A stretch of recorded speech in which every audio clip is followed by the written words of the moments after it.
I'm going to talk about worldview today, and basically your worldview and what if it's wrong. A worldview is great, man. It provides foundational structure for understanding the world. It includes our place in it, really, and the nature of reality, and it encompasses what we surmise as the meaning of life. Worldviews influence our perceptions and our actions. They shape what we notice, how we interpret what we see, and how we make decisions and act upon those decisions. To be honest, worldviews are great. Everybody has a worldview, no matter what.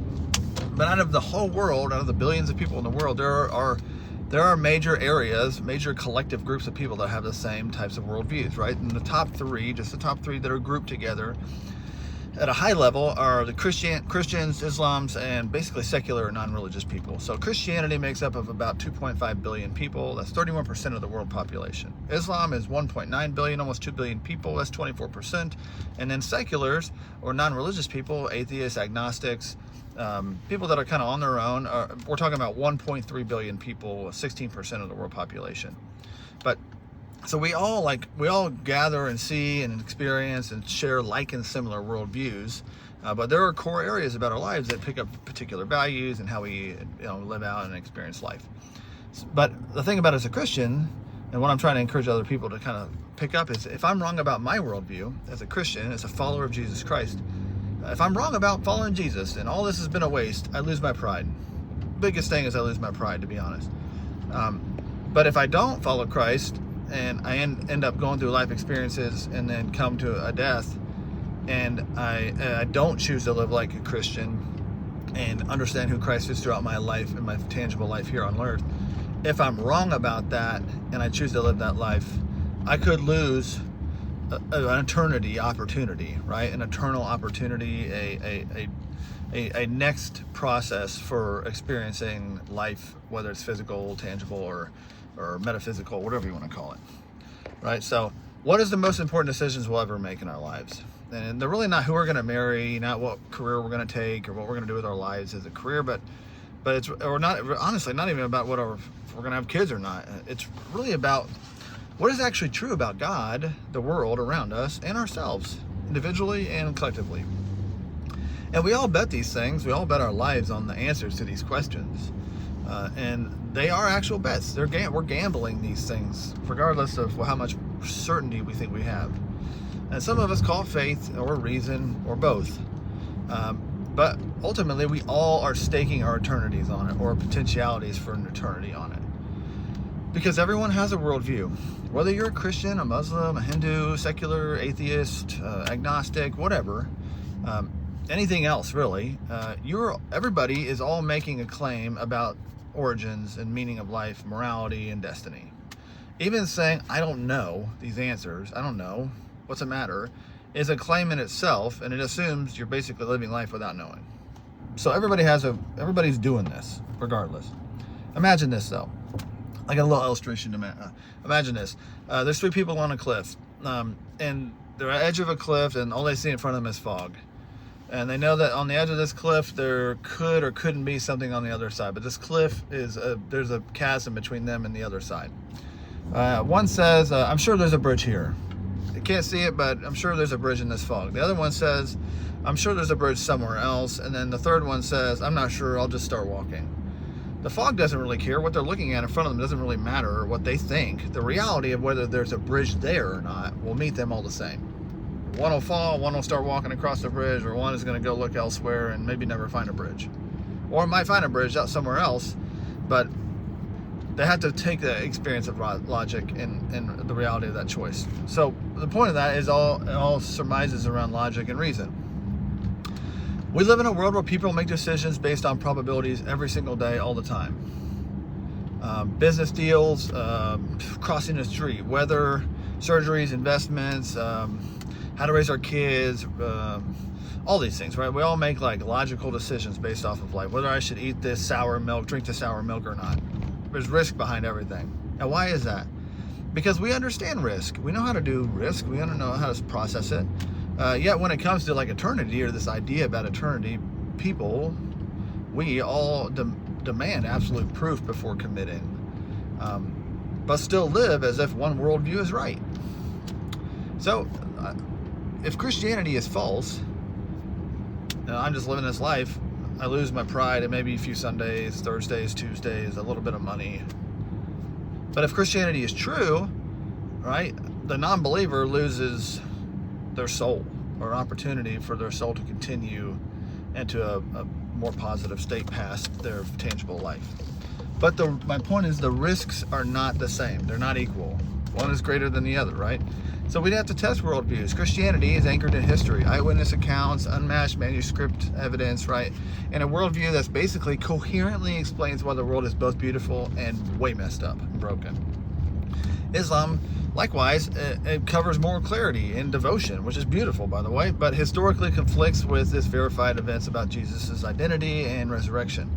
And then secularism, or non-belief, is it really speaks strong about self-freedom and self-rights and reason, and stands behind those things, which is also super important. But it does ultimately lack a grounding for morality and a meaning, and really the destiny, this destiny that comes from us. So the question for every worldview is, does it match reality? Does it stand under the weight of evidence? And does it make sense of the human experience in full? Right? A full experience of the human experience. So as a personal confrontation, do you actually know, or are you just hoping you're right? Many Christians live like their faith is cultural, not critical, especially not critical. Like, this is so important. So many Christians live like this. And many, millions of Christians live like this. It's kind of important, but it's not like this super powerful thing. Even Muslims assume the Quran is true because most were born in a Muslim home, and they got that handed down to them culturally. Many secular people reject God because of bad experiences with religion, or churches, or church people, or some person dropped a random thing that tickled a feeling in them, and it does encourage and excite them to say, I feel this person feels this, wow, we share this, I might be right. But honestly, have we ever really fully investigated Jesus for ourselves? That's what I'm just challenging everybody here to do. Because if your faith is inherited, which almost every faith is originally, just every Christian was given a version of Christianity, even if it was imprinted on them by their parents, or they saw some other person, or they read a book about these Christians, or their non-believing friend said that some Christian told them this, and they got rejected because they live a life of sin. It all comes into us inherited wise. But if it goes uninherited, unexamined, and is only purely emotional, it's super fragile. And fragile faith always is going to shatter under pressure. So what you get handed to, don't assume what you're getting handed or what you started with is a full picture, right? Because Jesus' claims break the neutrality, right? Jesus didn't say, I am one of the ways. He said, I am the way, the truth, and the life. No one comes to the Father of creation except through me. That's in John 14:6. That's a big thing, though, right? Because it doesn't mean there's options there. It's an absolute statement, right? This means that he is either absolutely right, and we must go to him to get to this experience and all these other things that come from that, or he is dangerously wrong. There's really no middle ground in what he's saying here. And there's no real middle ground for whether he's just a good teacher, because he's making a very absolute claim, a bold claim, right? So you may have spent your life convinced you're right. And some effort has gone into that for sure, and power to you. But the question isn't, what do I feel is right or true? It's what is actually true. And have I taken the time to think about that? Have I really put the effort into really critically examining that for myself, not what somebody else tells me? Have you really sat down and said, all right, have I given Jesus a good try? Really yourself. Not well, I've read about Jesus. Okay, have you studied him? Have you figured out if he's really your Savior? Because when the fog clears and you stand before the realities of death and life, for us it's God, for all people it's God, but whether or not you believe that or not, you have to realize that you're either going to come to an oblivion of nothing and it's not going to matter, or you're going to come to an experience that you're going to be held accountable to, which we believe as Christians we can prove empirically and through evidence and through thousands and thousands of eyewitness accounts from NDEs, non-death experiences, past death experience, near-death experiences, things like these that we use as tangible evidence that only speaks more credibility to these claims that Jesus makes. Like when the fog clears and you stand before God who made you, your opinion is not going to really matter. Only reality and how you experienced it will. So ask yourself, if I'm wrong, what will it cost me? If I'm wrong about living my life of just at least understanding who Jesus is and giving him a chance, and I don't make that time, if I'm wrong, what does that cost? And if I'm right about what I believe today and it doesn't align up with Jesus, do I have proof that holds up under the heaviest scrutiny? What is the most logical choice based on risk, evidence, and truth? And if the evidence points to Christ, will you have the courage to follow him? Because it's not as obtuse and challenging as people think it is. It does require you to give you. That is true. But what he gives in return is a better version of you than you could even imagine. And it's not some like oblivion or some sort of like zombie state, like ignorant religion. It's an expanding of the mind and an expanding of a person's real purpose.